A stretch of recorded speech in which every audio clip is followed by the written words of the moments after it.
കണ്ണൂർ ജില്ലാ കലോത്സവത്തിൽ സംസ്കൃതം നാടക മത്സരത്തിൽ UP വിഭാഗത്തിൽ 2ാം സ്ഥാനം നേടിയ കുട്ടികളാണ് നമ്മോടൊപ്പം ചേരുന്നത്.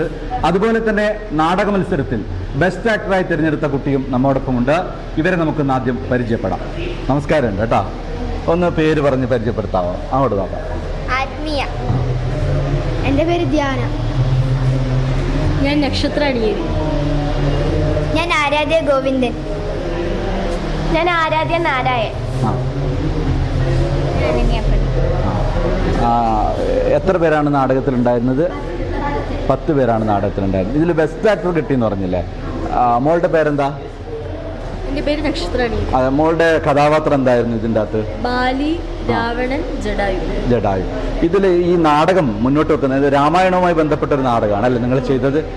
എന്താണ് ഈ നാടകം മുന്നോട്ട് വെക്കുന്നത്? എന്തായിരുന്നു അതിലെ തീം? എന്തായിരുന്നു? ഇന്നർ മീനിങ് പണ്ടത്തെ നടന്ന കാര്യങ്ങൾ നാടകമായി അവതരിപ്പിക്കുന്നു. അത് രാമായണത്തിൽ ഏത് രംഗമാണ് നിങ്ങൾ അവതരിപ്പിച്ചത്? ബാലി സുഗ്രീവ വധവും അതിനുശേഷം 2ാം ഘട്ടമായി രാവണന്റെയും രാമന്റെയും കാര്യം. ബെസ്റ്റ് ആക്ടർ കിട്ടിയെന്ന് അറിയാലോ. അപ്പൊ മോളുടെ ഒരു കഥാഭാഗം മോക്ക് ഇഷ്ടപ്പെട്ട 2 ഭാഗം ഒന്ന് നമ്മുടെ നെറ്റ്വർക്കിന്റെ പ്രേക്ഷകർക്ക് വേണ്ടി.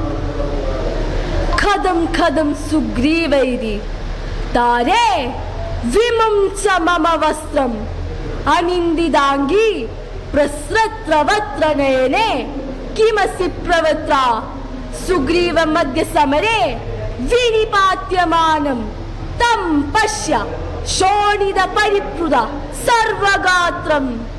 നന്നായിട്ടുണ്ട് കേട്ടോ. ആരാണ് ഈ നാടകം പഠിപ്പിച്ചത് മക്കളെ? സുരേഷ് ബാബു. അതുപോലെ തന്നെ സ്കൂളിൽ സംസ്കൃതം പഠിപ്പിക്കുന്നുണ്ടോ? ആരാണ് സ്കൂളിലെ അധ്യാപകൻ? വിഷ്ണുമാഷിന്റെ സഹായം ഉണ്ടായിട്ടുണ്ടാവും അല്ലേ? അതുപോലെ തന്നെ സംസ്കൃതത്തില് മറ്റേതെങ്കിലും ഇനത്തിൽ നിങ്ങൾ പങ്കെടുത്തിട്ടുണ്ടോ? ഇൻഡിവിജ്വൽ ആയിട്ട് കൂടിയാട്ടത്തിലുണ്ടായിരുന്നു അല്ലെ?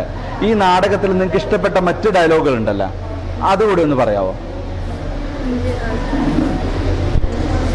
സുഗ്രീവ ഈത ഈത മത്സായക നിഹത ഭിന്ന വികീർണ ദേഹം ശത്രും തവാദ്യ സഹസാ ഭൂവി പാദയാമി രാജൻ ഭയം ത്യജ മമാഭി സമീപവർത്തി ദൃഷ്ടസ്തയാ ച സമരേ നിഹതഃ സവാലി.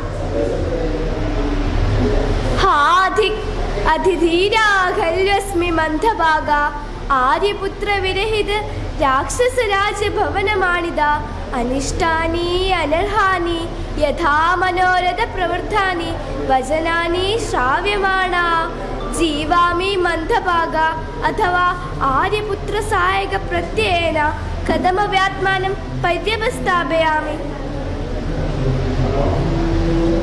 എന്തായാലും നന്നായിട്ടുണ്ട്.